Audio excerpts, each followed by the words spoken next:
Good morning and welcome to our thought for today, which comes from Mark's Gospel, chapter 9, verses 42 to 50. I wonder if you'd just like to take a moment to read those words. For these words of Jesus don't sit very comfortably with us, do they? We find it hard to talk about sin and judgment, and we're much more comfortable talking about God's amazing love than his holiness and his purity.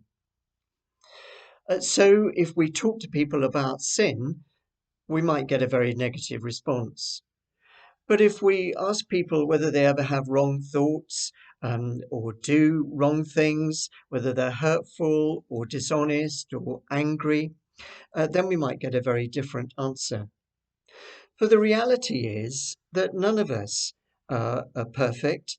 None of us can match God's holiness or be able to get rid of sin in our lives through our own effort.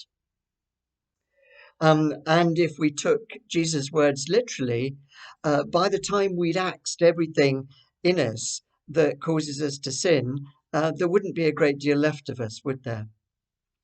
But although Jesus is talking figuratively, he doesn't mince his words, and he wants us to be radical about getting rid of the things that cause us to sin in our lives.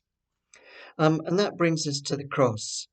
For it's only through Jesus' death on the cross that we can hope to have our sin forgiven and be able to live a life that is pleasing to God through the work of the Holy Spirit.